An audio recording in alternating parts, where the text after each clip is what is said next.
Auto తోలినాను నేను. ఏమయ్యా మీ కష్టాలు అని అడుగుతా ఉన్నా. సార్, ఆటోను నమ్ముకొని ఆదోని నియోజకవర్గం మొత్తంలో వేలాది మంది బతుకుతా ఉన్నారండి. కొన్ని అద్దె ఆటోలు ఉన్నాయి, కొన్ని సొంత ఆటోలు ఉన్నాయి. వీళ్ళకందరికీ ప్రధానమైన సమస్య ఒకటి ఉంది. ట్రాఫిక్కి సంబంధించి ప్రధాన సమస్య ఏంటి? దీనివల్ల పెట్రోల్ అంతా కాలిపోతా ఉంది. లీటర్ పెట్రోల్ మైలేజ్ ఎంత రావాల్సిందో రావట్లేదు. దాంతోపాటు గుంతలు, విపరీతమైన రోడ్లన్నీ గుంతలు ఉండడం వల్ల ఆటోలన్నీ పాడవుతా ఉన్నాయి. దానివల్ల కూడా మెయింటెనెన్స్ ఇబ్బంది పడతా ఉంది. మాకు గిట్టుబాటు కావాలి. ఆ పక్క నుంచి అడిగామనుకో, జగన్మోహన్ రెడ్డి ఏం చెప్తాడు? మీకు వీళ్ళకి 10,000 రూపాయలు ఆటోకి వేసేస్తా ఉన్నాను కదా అని. అందరి ఆటో తోలే వాళ్ళకి వస్తుందా? రాదు. కొంతమందికి మాత్రమే వస్తుంది. పోనీ 10,000 రూపాయలు ఇచ్చాడు అనుకుందాం. ఆటో ఇన్సూరెన్సు డాక్యుమెంట్స్ తీసుకోవడానికి 18,000 పడుతుంది సంవత్సరానికి. అంతెందుకు, వీళ్ళు ట్రాఫిక్ లేరు. ఇక్కడ చూడండి ఎంత ట్రాఫిక్ జామ్ అయిందో. ఈ ట్రాఫిక్లో కస్టమర్ టక్కన దిగాలి. షేరింగ్ ఆటోలు కదా, టక్కన దిగాలనుకుంటాడు. దిగాలనుకున్నప్పుడు వీళ్ళు ఒక్క నిమిషం ఆపితే దానికి ఫోటో కొట్టేస్తారు పోలీసు వాళ్ళు, ట్రాఫిక్ పోలీసు వాళ్ళు. ఎందుకంటే వాళ్ళ బాధ వాళ్ళకు కొన్ని ట్రాఫిక్ క్లియర్ చేయాలి కదా. వాళ్ళు ఫోటోలు కట్టి వాళ్ళ చలాన్లు వేస్తారు. ఆ చలాన్లే సంవత్సరానికి 20,000 అవుతున్నాయి తమ్ముడు చెప్తా ఉన్నాడు. అయ్యా జగన్మోహన్ రెడ్డి గారు, మీరు 10,000 రూపాయలు వేసి మా నెత్తిన కుచ్చుటోపీ పెట్టి మాకు ఏం అక్కర్లా, నువ్వు రోడ్లు సరిగ్గా చెయ్యి. నెంబర్ 1.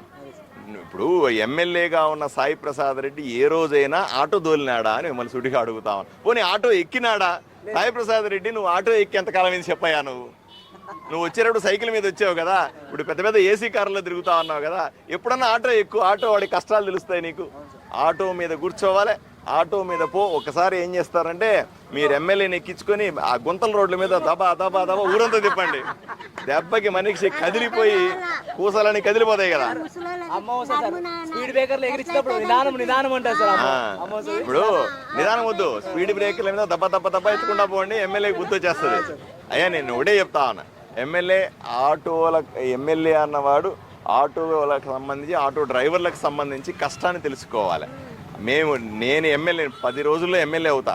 ఎమ్మెల్యే అయిన వెంటనే ఈ గతుకుల రోడ్లని ఫస్ట్ రిపేర్ చేస్తా. రెండవది, రోడ్డును వెడల్పు చేసి ప్రశాంతంగా పార్కింగ్ స్థలాలను ఏర్పాటు చేస్తే వీళ్ళు అక్కడ పోయి ఆపుతారు. బస్ స్టాప్ ఎట్లా ఉంటుందో ఇక్కడ ఆటోల కోసం పార్కింగ్లు ఎక్కడున్నాయో చెప్పండి. రోడ్ల మీద నేను వేలాది ఆటోలు రోడ్డు మీద నిలబడిపోవడం వల్ల ట్రాఫిక్ కూడా సమస్యే కదా. వీళ్ళకి పార్కింగ్ స్థలాలను ఏర్పాటు చేస్తా. అంతే. అదేవిధంగా ఆటో డ్రైవర్లందరూ కూడా కార్మికులు. ఆ రోజు ఆటో తోలితే తప్ప వాళ్ళకు పూట గడవదు.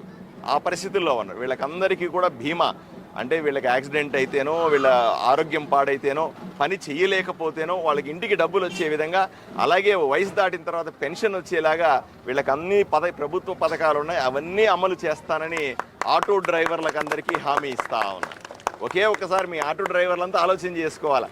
ఈ పనికి మాలిన ఎమ్మెల్యే పోతే తప్ప మీ ఊర్లో ఆటో డ్రైవర్లు బాగుండరు, మీ ఆటోలు బ్రహ్మాండంగా పనిచేయవు, ఆటోల్ని చక్కగా చేసుకోలేరు. కాబట్టి మీరు అందరూ ఆలోచన చేయండి. ఏదో రకంగా ఈ మే 13వ తారీఖు ఎన్నికలు జరుగుతాయి. ఈ ఎన్నికల్లో పెద్ద ఎత్తున ఎమ్మెల్యేని దించేయడానికి ఓటేయాలని, మీకు అన్యాయం చేసిన ఎమ్మెల్యేని దించేయడానికి ఓటేయాలని మిమ్మల్ని అందరినీ కోరుతా ఉన్నాను.